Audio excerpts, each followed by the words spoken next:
ॐ जननीं शारदां देवीं रामकृष्णं जगद्गुरुं पादपद्मे त्वयोश्रित्वा प्रणमामि मुहुर्मुहुः। আমাদের এই স্পিরিচুয়ালিটিতে যারা প্রত্যেকে এসেছেন প্রত্যেকে আমার শ্রদ্ধা নমস্কার। আমরা সবাই সেই পথের যাত্রী যে পথ দিয়ে আমরা ঠাকুরকে ভালোবাসতে পারি, ঠাকুরের কাছে পৌঁছাতে পারি। আমরা এখন দেখব আমার বিষয় শ্রীমা সারদা দেবী ও ভগিনী নিবেদিতা। শ্রীমা সারদা দেবীর স্বরূপ বলতে সাধারণভাবে বলি অবতার বরিষ্ঠ শ্রীরামকৃষ্ণের সহধর্মিণী রূপে তিনি এসেছেন, কিন্তু তিনিও যেন অবতার সঙ্গিনী।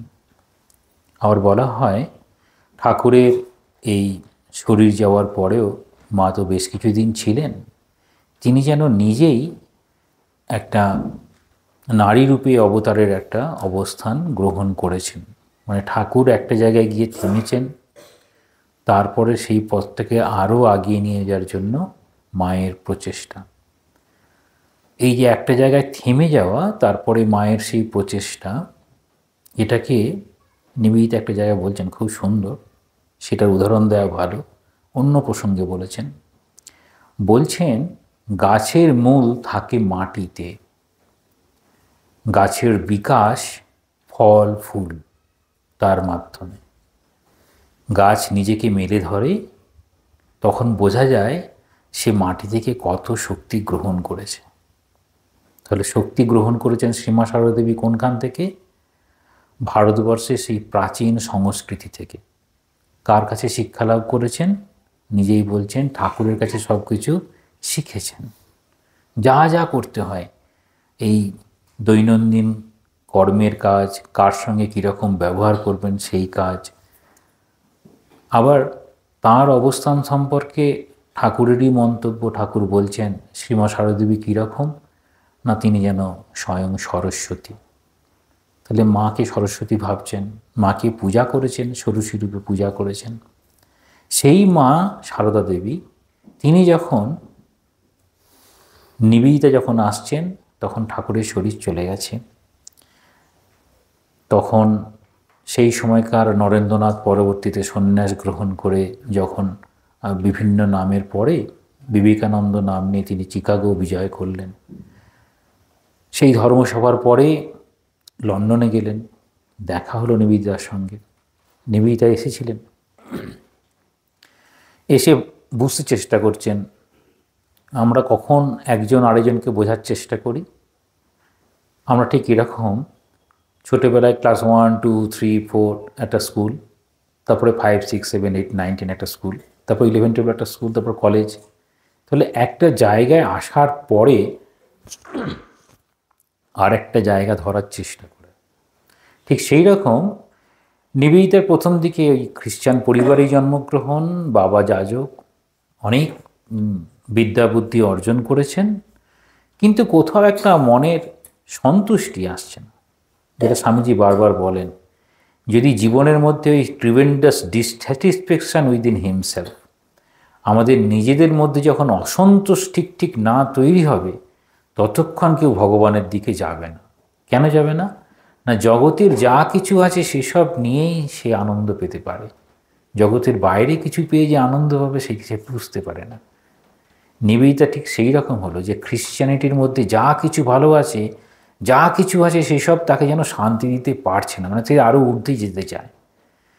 তখন তিনি পড়ছেন এই নেচার সায়েন্স বলা হয়, মানে প্রকৃতি বিজ্ঞান, তারপর ভগবান বুদ্ধের জীবন, তারপরে দেখা হলো স্বামীজির সঙ্গে।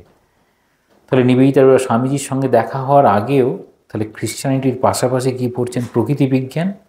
কারণ প্রকৃতি বিজ্ঞান কখনো মিথ্যার উপর নির্ভর করে চলে না, সবসময় সত্যকে কেন্দ্র করে চলে। এই সত্যকে জানার ইচ্ছে, সেখান থেকে তিনি ভগবান বুদ্ধের জীবন, তারপর স্বামীজির সঙ্গে পরিচয়। তাহলে স্বামীজির সঙ্গে পরিচয়ের পরে বিভিন্ন ঘটনার সাপেক্ষে আরও তিনি জানবেন, সত্যকে জানবেন।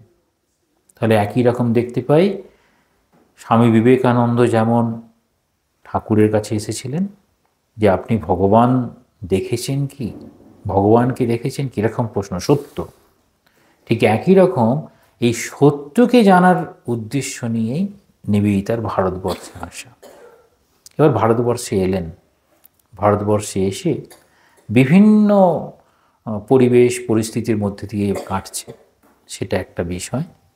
কিন্তু আমরা দেখব যে সীমা সারদা দেবী তার একটা জীবন, তিনি শৈশব থেকে নিবেদিতার সঙ্গে দেখা হওয়ার আগে পর্যন্ত যা যা করে নিজেকে তৈরি করেছেন। মানে শিশু সারদা আর শ্রীরামকৃষ্ণ সহধর্মিণী সারদা বা এই সংঘজননী সারদা, তার যেই উন্নত মানে এই পরিবর্তন হয়, যেমন আমরা বলি বিলে থেকে বিবেকানন্দের যে পরিবর্তন, মার্গারেট এলিজাবেথ নোবেল থেকে নিবেদিতায় যে পরিবর্তন, সেই পরিবর্তনের ধারাতে সীমা সারদা দেবীর সঙ্গে যখন দেখা হচ্ছে তখন তিনি সেটা কিভাবে দেখছেন। তাহলে মনের মধ্যে কি একটা বড় অনুসন্ধিৎসা, ভারতবর্ষ সম্পর্কে কীরকম দেখেছেন, জেনেছেন না। পাশ্চাত্যের মানুষ ভারতবর্ষকে তখন যেভাবে জানত, তারা হয়তো অর্থনগ্ন, তারা সেই সংস্কৃতিকে প্রাধান্য দেয় না, তাদের নিজের সংস্কৃতিকে ধরে রেখেই চলতে চায়, তাদের মধ্যে এইরকম অনেক ছোঁয়াছুঁয়ি অনেক ব্যাপারগুলো আছে। নিবেদিতা এসেও দেখেছেন খুব কষ্ট হয়েছে, নিজের সমস্ত বাড়ির কাজ নিজেকে করতে হয়। সেখানে মায়ের সঙ্গে দেখা হচ্ছে। তাহলে মায়ের সঙ্গে দেখা হচ্ছে সময়টা কখন, সময়টা হচ্ছে ম্যাড্রাস এসে পৌঁছেছিলেন 1898-এর 24শে জানুয়ারি, আর 28শে জানুয়ারি এলেন কলকাতা। মায়ের সঙ্গে দেখা হচ্ছে 17ই মার্চ 1898। তাহলে মায়ের সঙ্গে দেখা, তার আগে কি মা সম্পর্কে নিবেদিতা কিছুই শোনেননি? না, অল্প অল্প শুনেছেন। কার কাছে? স্বামীজির কাছে শুনবেন। আর কাছ কাছে শুনবেন? যারা সঙ্গে আছেন। স্বামীজি তাহলে প্রথমেই ভারতবর্ষে এসেছেন 24শে জানুয়ারি ভারতবর্ষে এসেছেন ম্যাড্রাসে, 28শে জানুয়ারি কলকাতায় এলেন। মায়ের সঙ্গে দেখা হচ্ছে 17ই মার্চ। আমরা খেয়াল করব 17ই মার্চের আগে কি কি ঘটেছে, তারপরে তিনি মায়ের কাছে নিয়ে যাচ্ছেন। মানে দেখাতে চাইছেন ভারতবর্ষের মানুষ সংকীর্ণ হবে, তোমাকে ম্লেচ্ছ বলবে, নিবেদিতাকে ম্লেচ্ছ বলবে, স্বাভাবিক, ম্লেচ্ছ বলবে, তারা দূরে সরিয়ে রাখবে। তাহলে সাধারণ অন্যান্য মানুষের তুলনায় মায়ের কাছে গেলে পরে মাকে কীরকমভাবে দেখবে, তো স্বামীজিও ভয় পাচ্ছেন যদি মাও রিফিউজ করে অন্যান্য নারীদের মতো, তাহলে কি হবে? আমরা কি বলি, ওটা না আমাদের ধর্মের মানুষ নয়, ওটা একটু নিচু, ওকে বাইরে বসতে দাও, ওকে না চেয়ারটা না দিয়েই ভালো। আমরা এরকম বলি না, না না এই এই গ্লাসগুলোতে আমরা খাই, ওকে ওটা দেবো না, ইউজ অ্যান্ড থ্রো দিয়ে দাও, এখন তো ইউজ অ্যান্ড থ্রো দিয়ে দাও, তাহলে মাটির গ্লাসে জলটা দিয়ে দাও। তাহলে সেইখানে মা কি করছেন? মা ওটাকে যখন এলেন, মা আমার খুকি বলে কাছে টেনে নিলেন। নিবেদিতা অবাক হয়ে যাচ্ছেন যে ভারতবর্ষের নারী, তিনি ঠাকুরের সহধর্মিণী। ঠাকুর এইরকম প্রাচীন, স্বামীজি উল্লেখ করেছেন পরবর্তীতে, অবশ্য ম্যাকলাউড লিখছেন তার স্মৃতিকথায়, যে বিগত 5000 বছরের ঐতিহ্য ভারতের যে সংস্কৃতি, সেটি ঠাকুর এক জীবনে করেছেন। তাহলে সেই এক জীবনের যে সংস্কৃতি, প্রাচীন সংস্কৃতি, সেই সংস্কৃতিকে ধরে নিয়ে চলেছেন সীমা সারদা দেবী। ওই জন্য একটা উল্লেখ করেছেন, তিনি কি প্রাচীনের না নবীনের? তিনি যে আদর্শস্থানীয় উল্লেখ করছেন, তিনি কি প্রাচীনের না নবীনের? কালকে গীতি আলক্ষ্যে ওই প্রাচীনের না নবীনের এইটা উল্লেখ করা ছিল না। গীতি আলক্ষ্যে ওইটা একটু দেখে নেবেন, প্রাচীনের না নবীনের, না দুটোরই। মায়ের মতো আর আগে, যেমন স্বামীজির মতো আর আসবে কিনা বোঝা খুব মুশকিল, মায়ের মতো এরকম আসবে কিনা বোঝা খুব মুশকিল। কেন? এই নিবেদিতার একটা কথা আছে, বর্তমান অবস্থা যদি অতীতের কারণে হয়ে থাকে, তাহলে আমরা ভবিষ্যৎটা বর্তমান নির্ধারণ করবে। তাহলে ঠাকুর যখন আসছেন, ঠাকুর নিজেই মুখেই বলছে না যে রাম যে কৃষ্ণ সেই ইদানিং এই দেহে শ্রীরাম ও কৃষ্ণ। তাহলে সেখানে রাম আর কৃষ্ণ না, তাদের সম্মিলিত এবং আরও তার হায়ার স্টেজ নিয়ে আসছেন। তাহলে মায়ের ক্ষেত্রেও সেরকম হবে। ঠাকুর বলছেন আমি কলমির দল, সবাই চলে আসবে। এইবার কলমির দলের মধ্যে কি নিবেদিতাও পড়ে? আমাদের কিন্তু একটা প্রশ্ন চলে আসবে। ঠাকুর কেন দেখলেন, যেটা কালকে স্যার উল্লেখ করলেন, একমাত্র এই অবতার শ্রীরামকৃষ্ণ তিনিই বলছেন। এর আগে কোনো অবতারের ক্ষেত্রে এরকম সরাসরি বলা নেই যে আমার সব সাদা সাদা সব ধোবো ধোবো সব ভক্ত হবে, তারা সব বিদেশ থেকে আসবে। আমাদের বৌদ্ধ ধর্মও বিদেশেই প্রচার করেছে, কিন্তু ঠাকুরের এই ধর্ম যে নেবে, তো ঠাকুর নিজেই বলছেন কলমির দল। হ্যাঁ, লক্ষ্মী দিদি যখন বলছেন না আসবো, যে কী কাটার মতো করলেও আমি আসবো না, এটা উল্লেখ করেছেন। তামাক কাটার মতো করলেও আমি আসবো না, এরকম একটা উল্লেখ করেছেন। তাহলে সেক্ষেত্রে এরকম নিবেদিতার সামনে দেখা যখন হচ্ছেন, তখন সেটিকে নিবেদিতা উল্লেখ করেছেন ডায়েরিতে যে ডে অফ ডেজ, মানে যেটা বিশেষ একটা দিন, বিশেষ দিনগুলোর মধ্যে একটা দিন, মানে স্মরণীয় দিন। এই রকম কেন স্মরণীয়? মা গ্রহণ করেছে, অর্থাৎ আমাকে ভারতীয় সংস্কৃতি গ্রহণ করে নেবে, মনের মধ্যে একটা আস্থা পেলেন আমাকে কেউ একজন গ্রহণ করবে।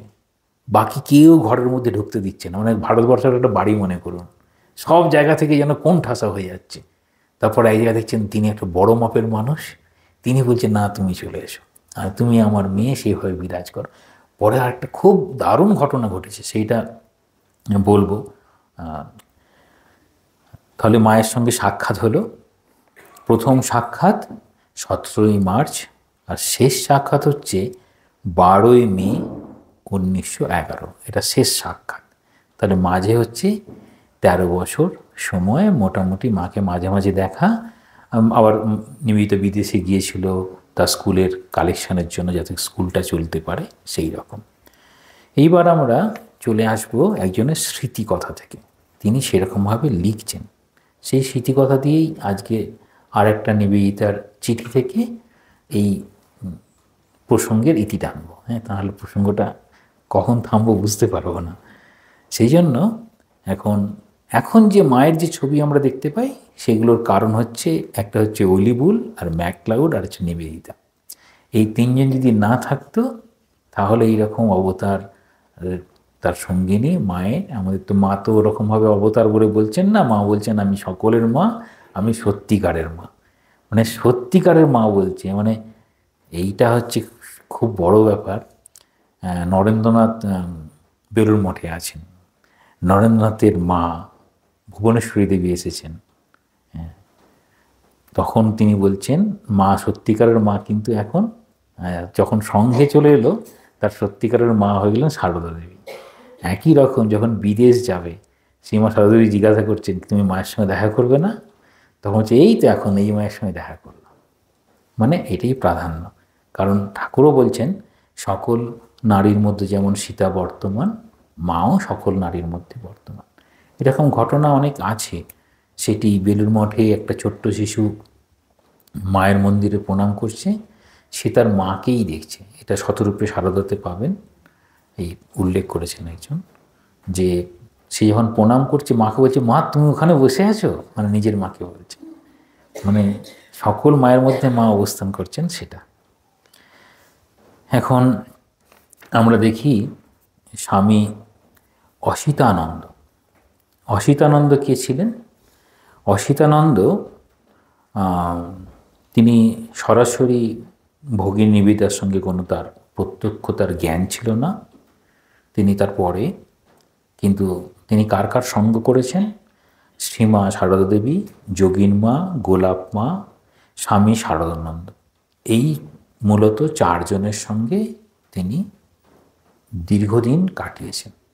তাহলে ধরে নিতে পারি তিনি সেই সময় ছিলেন বাগবাজারেই। ইনি স্মৃতিকথা যেরকমভাবে লিখছেন, তিনি বলছেন ভগিনী এদের সঙ্গে বহুদিন কাটাতেন, আর আমি তাদের কাছ থেকে যা শুনেছি সেটা আমি লিখছি। এটার মধ্যে প্রামাণিকতা নিয়ে কোনো সন্দেহ নেই, কারণ তিনি সরাসরি মানে ইনফরমেশান পেয়েছেন সেইটি। এইবার সেই স্মৃতিকথাতে যা পাওয়া যাচ্ছে বলছেন, আপনি হয়তো জানেন হিন্দু মেয়েরা সিঁদুর ব্যবহার করেন। একদিন শ্রী শ্রী মাতা ঠাকুরানী নিবেদিতার কপালে সিঁদুরের টিপ দিয়েছিলেন। নিবেদিতাকে তাতে ভারী সুন্দর আর উজ্জ্বল দেখাচ্ছিল। শ্রীমা খুব খুশি হলেন।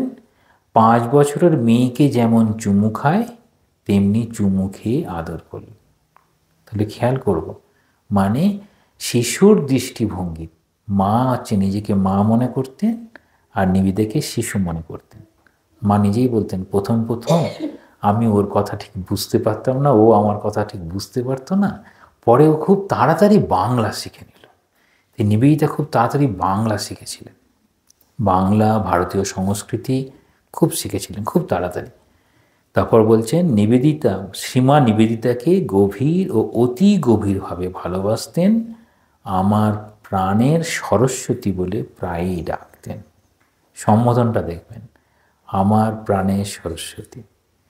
তাহলে ঠাকুর মাকে কি বলতেন? সরস্বতী। মা তার জন্য মেয়েকে সরস্বতী বলছেন। সরস্বতী কেন বলেছেন? কারণ তিনি একদম বিদ্যা বুদ্ধি, নিজে স্কুল খুলেছিলেন। আর পরবর্তীতে দেখি এই জগদীশচন্দ্র বোসের বেশিরভাগ লেখা, এমনকি রবীন্দ্রনাথেরও বেশ কিছু লেখা তিনি সব ইংরেজিতে ট্রান্সলেট করে ভারতবর্ষকে জগতের সামনে তুলে ধরবেন। তাহলে এই প্রাণের সরস্বতী বলে ডাকতেন।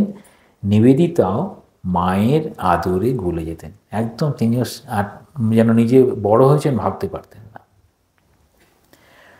প্রায় প্রতি বিকালে নিবেদিতা শ্রীমার কাছে এসে পদধূলি নিতেন। প্রতি রবিবার অবশ্যই আসতেন, স্কুল ছুটি থাকতে রবিবার, শ্রীমার ঘর পরিষ্কারের জন্য এসে মায়ের ঘরটা পরিষ্কার করে দিতেন। বিছানা ঝাড়া, মেঝে পরিষ্কার করা, সাবান জলে দরজা জানালায় কাঁচ ধোয়া, এই সব করে চারিদিক চকচকে তকতকে করে তুলতেন। এ কাজে নিবেদিতা পরম কর্তব্যরূপে গ্রহণ করেছিলেন। নিতান্ত অনুগত সন্তানের মতো তিনি সেবা করতেন। শ্রীমার সামান্যতম সুখ সুবিধার জন্য ব্যস্ত থাকতেন। তাহলে নিবেদিতার এই রকম ভাবনায় যদি নিবেদিতার থাকে, তাহলে সেই নিবেদিতা স্কুলে কীরকম ধরনের শিক্ষা হবে? শুধু কি এইরকম প্রথাগত শিক্ষা থাকবে? না, সেখানে হাতের কাজ, বড়ি দেওয়া, আলপনা দেওয়া সব থাকবে। কেন না? ভারতীয় সংস্কৃতিকে ধরে নিয়ে চলবে। নিবেদিতা বাংলা জানতেন না বলে শ্রীমার সঙ্গে সরাসরি কথাবার্তার পক্ষে গোড়ায় অসুবিধা হতো, তখন আভাসে ইঙ্গিতে কথাবার্তা চালাতে হতো। দুজনেই অসীম বুদ্ধিমতী বলে তারা চালিয়ে যেতে পারতেন। শুধু বুদ্ধিমতী নয়, বুদ্ধিমতির সঙ্গে অনুভব। যেমন মা যেমন ছোট শিশুর কথা বুঝতে পারে না, কিন্তু ছোট শিশু কি চাইছে মা বুঝতে পারেন, ঠিক সেরকম মাও বুঝতে পারতেন। এই সব অসুবিধা কাটাবার জন্য, ভালোভাবে শ্রীমার সঙ্গে কথা বলার জন্য অল্প সময়ের মধ্যেই বিশেষ চেষ্টায় নিবেদিতা বাংলা শিখে নেন। তাহলে চেষ্টা করে বাংলা শিখে নিলেন। এরপর শ্রীমার কাছ থেকে প্রত্যক্ষভাবে নিবেদিতা ধর্ম উপদেশ নিতেন। তাহলে বাংলা শেখার কারণটা কি বললেন? শুধু কি মায়ের সঙ্গে কথা বলার জন্য? না, ধর্ম উপদেশ। আমাদেরও বর্তমান দিনে যেসব সাধু বা ভক্তরা এই বাংলায় জন্মগ্রহণ করেননি কিংবা বাংলা ভাষা ছোট থেকে জানেন না, তারা এমনভাবে বাংলা শেখেন এবং এমনভাবে বাংলায় বক্তৃতা দেন, আমরা ভাবলে অবাক হয়ে যাবেন। তারা বলেন, ঠাকুরের কথা ঠাকুরের ভাষায় পড়ব, কথামৃতটা সেইভাবে পড়ব ঠাকুর যে ভাষায় বলেছেন, সেই জন্য তারা বাংলা শেখেন। এটা পথিকৃৎ কে? নিবেদিতা। তাহলে নিবেদিতা কোন কোন বিষয়ে পথিকৃৎ দেখাচ্ছেন?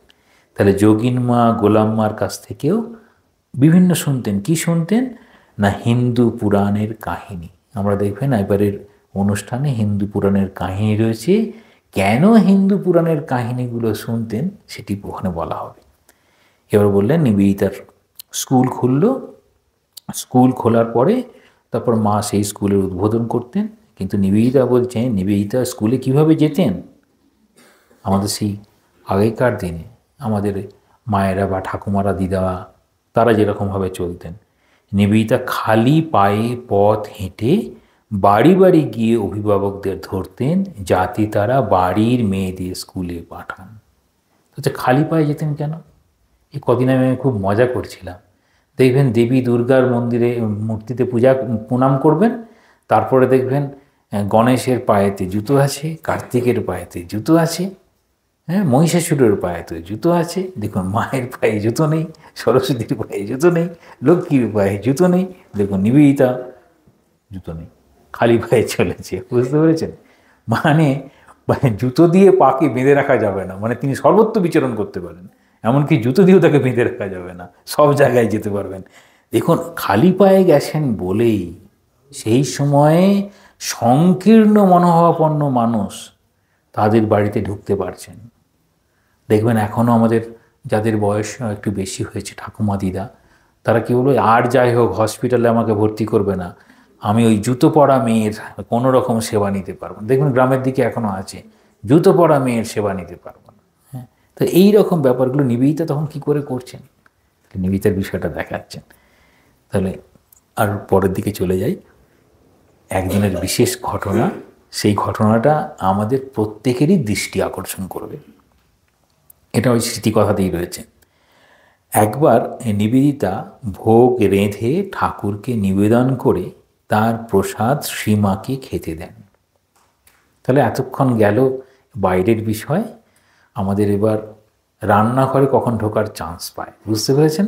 তাহলে রান্নাঘরে ঢুকছেন, এমনি যে কোনো রান্নাঘরে নয়, ঠাকুরের ভোগ রান্না হয় সেখানে ঢুকেছেন নিবেদিতা। এবার ঠাকুরের ভোগ রান্নাও করেছেন, শ্রীমা পরম আনন্দের সঙ্গে তা গ্রহণ করেন। মা খেলেন, ঠাকুরকে নিবেদন করা হয়েছে। এর ফলে গোঁড়া মেয়ে মহলে চাঞ্চল্য পড়ে যায় এবং তারা শ্রীমার কাজের কঠোর নিন্দা করেন, মায়ের নিন্দা করছে। এবার বিরক্ত ব্যস্ত হয়ে শ্রীমা বলেন, নিবেদিতা আমার মেয়ে, ঠাকুরকে ভোগ রেঁধে নিবেদন করার অধিকার তার আছে। তাহলে মায়ের যারা নিন্দা করছেন তাদেরকে বলছেন নিবেদিতা আমার মেয়ে, ও ঠাকুরকে ভোগ রান্না করে রেঁধে নিবেদন করতে পারে, তার দেওয়া প্রসাদ পরমানন্দে কোনো দ্বিধা না রেখে আমি নেব। যদি কারো তাতে আপত্তি থাকে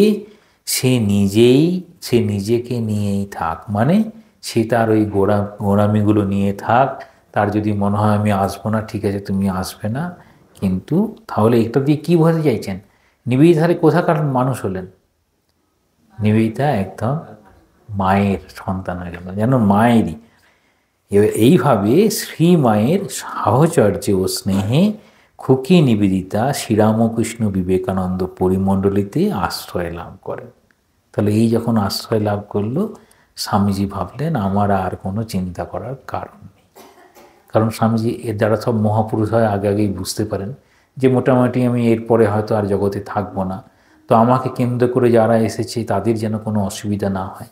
মানুষের সব থেকে অসুবিধা কি হয়, যখন যেটাকে অবলম্বন করে এলো, মানে এই অধ্যাত্ম জীবনটাকে ভালো করে গ্রহণ করার জন্য এলো, যাদের সাহচর্যে সেই অধ্যাত্ম জীবনটা গঠন হতে পারে, তাদের মৃত্যু হলে পারে তখন তারা তো হতাশা নিরাশায় ভুগবে, স্বাভাবিক। কিন্তু তার কাছে তার কিছু নেই, অবলম্বন নেই, তখন কি হবে সেটি বুঝে নিয়েই কিন্তু এটা করেছেন। এইবার নিবেদিতার একটা চিঠি, তিনি চিঠিটা লিখছেন, সেই চিঠিতে কয়েকটি বিষয় আমরা জানব। মাকে কিভাবে সম্বোধন করতেন। মাকে বলছেন, আদরণী মাগো, আজ সকালে খুব এটা এই জন্য শরীর খারাপ করেছে, সেই শরীর খারাপ করার পরে তাকে একটা চিঠি লিখে জানাচ্ছেন যে তিনি মায়ের কাছে প্রার্থনা করেছেন, এবার তুমি মনে হয় সুস্থ হয়ে যাবে, সেরম করে। আদরণী মাগো, আজ সকালে খুব ভোরে গির্জায় গিয়েছিলাম সারার জন্য, মানে মিস বুল তার কাছে প্রার্থনা করতে, মানে গির্জায় গিয়ে প্রার্থনা করেছেন। তার মানে এই নয় যে তিনি যে ধর্ম থেকে আসবেন সেই ধর্মেতে আর যাবেন না, সেই বিষয়টা নয়, কিন্তু তিনি গির্জায় গেছেন। সেখানে সবাই মেরির কথা ভাবছিল, হঠাৎ আমারও মনে পড়ে গেল তোমার কথা। কার কথা? মেরির কথা। মেরিকে দেখে কার কথা মনে হচ্ছে? শ্রীমা সারদা দেবীর কথা বলেছে। তাহলে মেরি আর শ্রীমা সারদা দেবী এক।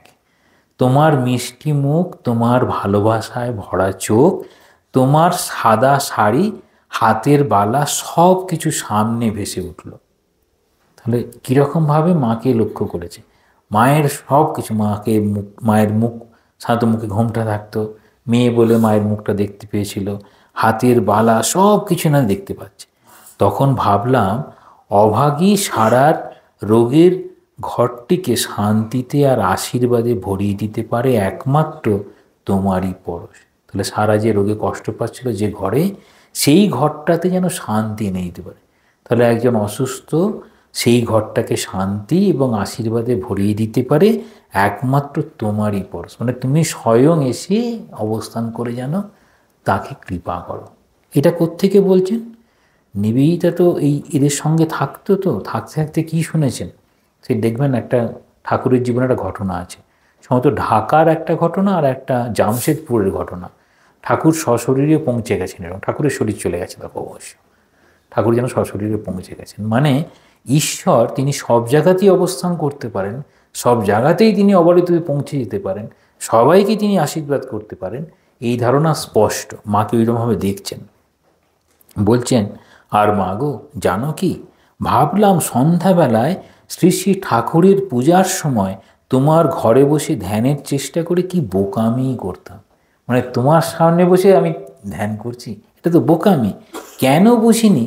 যে তোমার শ্রীচরণের কাছে ছোট্ট মেয়েটির মতো বসে থাকাটাই সব কিছু। তাহলে তুমি আছো, ওই মা আছেন আর আমি আছি, আমার কিছু করার দরকার হতো না।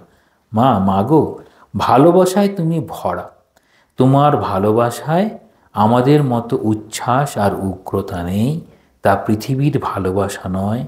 স্নিগ্ধ শান্তিতে তা সকলের কল্যাণ আনে, অমঙ্গল না করে। তাহলে সেটা কোনো অমঙ্গল করে না। সোনার আলোয় ভরা তা খেলায় ভরা। সেই যে রবিবারটি কয়েক মাস আগে পুণ্য ভরা সেই দিনটিতে গঙ্গা স্নান সেরে ছুটে তোমার কাছে ফিরে এসেছিলাম এক মুহূর্তের জন্য, তখন তুমি আশীর্বাদ করেছিলে। আর কি যে শান্তি আর মুক্তি বোধ করেছিলাম তোমার বাঞ্ছিত আবাসে। প্রেমময়ী মাগো, তোমাকে যদি একটি অপরূপ স্তোত্র কিংবা প্রার্থনা লিখে পাঠাতে পারতাম, কিন্তু জানি সেও যেন তোমার তুলনায় শব্দমুখর, কোলাহলময় শোনাবে। সত্যিই তুমি ঈশ্বরের অপূর্বতম সৃষ্টি। এই যে অপূর্বতম সৃষ্টি বলছেন, শ্রীরামকৃষ্ণের বিশ্ব প্রেম ধারণের হচ্ছে নিজস্ব পাত্র। যে স্মৃতিচিহ্নটুকু তিনি তার সন্তানদের জন্য রেখে গেছেন, যারা নিঃসঙ্গ নিঃসহায়। আমরা তোমার কাছে খুব শান্ত হয়ে চুপটি করে বসে থাকবো, তবে মজা করবার জন্য একটু একটু গোলমাল করব বই কি। মানে আবার সেই শিশু সুলভ একটা ভাব, মা তুমি আছো একটু গোলমাল করে নি, এই আর কি। সত্যি ভগবানের অপূর্ব রচনাগুলি সবই নীরব, তা অজানিতে আমাদের জীবনের মধ্যে প্রবেশ করে। যেমন বাতাস, যেমন সূর্যের আলো, বাগানের মধুগন্ধ, গঙ্গার মাধুরী, এই সব নীরব জিনিসগুলি সব তোমারই মতো। তারপর বলছেন, বেচারা সারার জন্য তোমার শান্তির আঁচলখানি পাঠাও। মানে সে রোগে কষ্ট পাচ্ছে। রাগ দেশের অতীত সমুচ্চ শান্তিতে সমাহিত থাকে নাকি তোমার ভাবনা? তা কি পদ্মপাতায় শিশুর বিন্দুর মতো ভগবানের বুকে শিহরিত ভালোবাসা নয়, যা পৃথিবীকে স্পর্শ করে না কখনো? মানে সবসময় যেন পৃথিবীকে স্পর্শ করে যাচ্ছে তোমার সেই ভালোবাসা। এই ভালোবাসা নিবেদিতা কী করে বুঝলেন তার প্রতি সীমায়ের এরকম ভালোবাসা? বা মানে মাও কি করে ভাবছেন যে নিবেদিতা সত্যিকারের আমার সেই ভালোবাসাকে রক্ষা করতে পারে? সেটির জন্য কয়েকটি ছোট্ট ছোট্ট এই বিষয় আছে। কীরকম, একদিন মায়ের খুব ইচ্ছে হয়েছিল যে ভারতবর্ষের তো এইরকম ধরনের বিবাহের বন্ধন, পাশ্চাত্য দেশে তাহলে কীরকম। তখন এই নিবেদিতা আর ক্রিশ্চিয়ান দুজনে মিলেই, সেটা হচ্ছে ওদের যেমন আমাদের যেমন পুরোহিতরা যেমন থাকে সেরকম ওদের তো কেউ থাকবে সেরকম, আর একজন পুরুষ একজন নারী, এই দুজনের এরকম অভিনয় করে করে মাকে দেখাচ্ছেন যে আমাদের পাশ্চাত্য দেশে বিবাহের কীরকম। তাতে বলছেন নিবেদিতার খ্রিস্টান এরকমভাবে দেখিয়ে বলছেন শেষে একটা প্রার্থনা মন্ত্র, দুঃখে সুখে দুঃখে সৌভাগ্যে দারিদ্র্যে রোগে শাস্ত্রে যতদিন না মৃত্যু আমাদের পৃথক করে ততদিন আমরা একভাবে থাকব। মা এটা শুনে বলছেন এটা তো সেই ভারতবর্ষেরই মতো। তখন বলছেন যে ভারতবর্ষের সঙ্গে ওখানের কোনো পার্থক্য নেই। তাহলে পার্থক্যটা হয়ে গেল কোথায়? এই যে পার্থক্যটা কি করে হয়ে যাচ্ছে? ভারতবর্ষ একরকম, ওখানে একরকম না। ভারতবর্ষ আমাদের কি করেছে? সংকীর্ণ করেছে, যাতে আমাদের এই বিভিন্ন সময় বিভিন্ন যে আক্রমণ হয়েছে, সেই আক্রমণের ফলে আমরা খুব ভীত সন্ত্রস্ত হয়ে গিয়ে আমরা আমাদের এই সংস্কারগুলো যেন আমাদের বাইরে না যায়, সেই জন্য নিজেদের মধ্যে খুব আবদ্ধ করে রেখেছিলাম যে আমরা এর বাইরে আর যেতে দেব না। সেই জন্য কি হলো না, এই কালাপানি পার হলে পারে জাতিচ্যুত হয়ে যায়, এই ম্লেচ্ছ অচ্ছুত বলে নিজেদেরকে ঠিক রাখার জন্য, মিশে গেলে যেন আমরা ডাইলিউট হয়ে যাব, সেইখান থেকে ধরে রাখার জন্য এরকম হলো। সেখান থেকে আর যেন আমরা বেরিয়ে আসতে পারছি না। এই বেরিয়ে আসার জায়গাটা কে করছেন? যেন স্বামীজি বেরিয়ে আসার জায়গা করলেন, ঠাকুর বেরিয়ে আসার পদ্ধতি বললেন, যে সবাইকে একসঙ্গে নিয়ে চলতে হবে। মাও সেখান থেকে বেরিয়ে এলেন। এইবার নিবেদিতা মাকে কি বলেছেন? নিবেদিতা একদিন মাকে বলছেন, তুমি আমাদের মা কালী। তখন মা খুব মজা করে বলছেন, আমি ওই রকম জীব বের করে থাকতে পারবো না। তখন বলছেন, না না, তুমি তাহলে আমাদের মাতৃদেবী, আমাদের ওই মা কালী আর তুমি সমান। তখন মা বলছে, আচ্ছা তাহলে ঠিক আছে। এইবার মা কী করেছেন, একটা ছোট্ট একটা পাখা দিয়েছিলেন পশমের তৈরি। মা দিয়েছেন সেটাকে পরম যত্নে নিজের কাছে রাখতেন। সেটা দিয়ে বোঝাতে চাইছেন যে আমরা সবসময় কিছু একটা পেতে চাই। দেখবেন বিভিন্ন মহাপুরুষদের, এই ভগবান বুদ্ধের ওখানে দাঁত আছে, এরকম একটা কথা আছে, ভগবান বুদ্ধের ওখানে দাঁত আছে, সেখানে এরকম চুল আছে, সেখানে এরকম পোশাক আছে। এটা দিয়ে আমরা যেন তারা যে অবতরণ করেছিলেন তার নিদর্শন, তিনি যে আমাদের কাছে ছিলেন তার নিদর্শন, নিজেরা ওটাকে সবসময় মনে রাখার চেষ্টা করে। মাও সেই রকম নিবেদিতা দিয়ে একটা জার্মান সিলভারের কৌটো ছিল, তাতে ওই ঠাকুরের চুল রাখতেন, পুজোর সময় রাখতেন, আর সেটাকে দেখেই নিবেদিতার কথা মনে পড়তো। একটা এনডির চাদর দিয়েছিল নিবেদিতা, সেটা অনেক পুরানো হয়ে গিয়েছিল, তবুও মা মাঝে মাঝে রোদ্দুরে দিত, ওই কালো জিরা এরকম বিভিন্ন দিয়ে আবার সযত্নে রেখে বলতো এটা নিবেদিতা দিয়েছে। হ্যাঁ, এসবের মধ্যে দিয়ে কি করতে চাইছেন না, এইটার মধ্যে দিয়ে নিবেদিতাকে মনে রাখতে চাইছেন। এইবার নিবেদিতার মৃত্যু হয়ে গেল।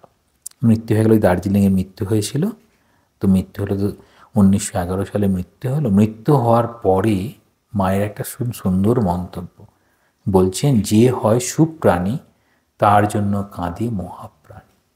তাহলে আমরা কি এই এখন আলোচনা করছি এই রকম নিবেদিতার একটা জীবন, তিনি রামকৃষ্ণ সংঘে এলেন, একটা বড় জীবন রেখে দিলেন, আমাদেরকে বোঝাতে চাইছেন ভারতবর্ষের ঐতিহ্য কোথায়, ভারতবর্ষকে জানতে গেলে কীভাবে জানতে হবে, ভারতবর্ষের সঙ্গে এক হতে হবে। তাহলে খালি পায়ে হাঁটতেন মানে তাকে জুতো দিয়ে বেঁধে রাখতে পারবে না, মানে ওই বিদেশ থেকে এখানে এলেন, সব কিছু করলেন, আরও অনেক তত্ত্ব আছে।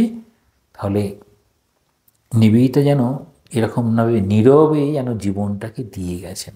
আমরা রামকৃষ্ণ সংঘেই যারা, আপনারা তো বেশিরভাগই দীক্ষিত আছেন, দেখবেন ঠাকুরমা স্বামীজি যদিও একটু পড়ে থাকেন, নিবেদিতাকে নিয়ে পড়া আছে বলে আমার মনে হয় না, যদি আমি খুব ভুল না হয়ে থাকি। কিন্তু নিবেদিতাকে যদি একটু পড়ার চেষ্টা করেন, তাহলে আমাদের জীবনটা কিন্তু অন্যরকম হবে। অন্যরকম মানে যুক্তি বিচারের মধ্যে দিয়ে ধর্মকে গ্রহণ করার কথা স্বামীজি বলেছেন, নিজের জায়গাটাকে না ছেড়ে দিয়ে। নিবেদিতা তাহলে যখন বিদেশে গিয়েছেন তখন তাহলে গিয়েছেন ওখানে চার্চে গিয়েছেন, গিয়ে এরকম দেখছেন, হ্যাঁ, কোনো অসুবিধা নেই। তাহলে ওই নিজের জায়গা ছেড়ে দিতে হবে ব্যাপারটা নেই, মানে ঠাকুরের কাছে আসতে গেলে আমাকে সব কিছু ছেড়ে দিয়ে চলে আসতে হবে, সেটা কিন্তু বিষয়টা নেই। সব কিছুর মধ্যে দিয়ে ঠাকুরকে পাওয়া যায়। তাহলে ভগিনী নিবেদিতা ও মায়ের এই যে জীবনের সম্পর্ক, তাহলে যেখানে এইরকম সুন্দর ঐশ্বরিকভাবে বা এইরকম ধর্মের ভাবে বা একান্ত প্রাণের বা হৃদয়ের ভালোবাসায়, তাহলে সেটি কোথায় নিয়ে যাচ্ছে না, এই অধ্যাত্ম পথে চলতে সাহায্য করছে। সেই গতিটা নিবেদিতা দেখাচ্ছেন এইভাবে সম্ভব। তাহলে আজকে এখন এই পর্যন্ত, এর পরের অনুষ্ঠান হবে আমি শান্তি বলি। ওম শান্তি শান্তি শান্তি। হরি ওম তস্যাৎ। শ্রীরামকৃষ্ণার্পণমস্তু।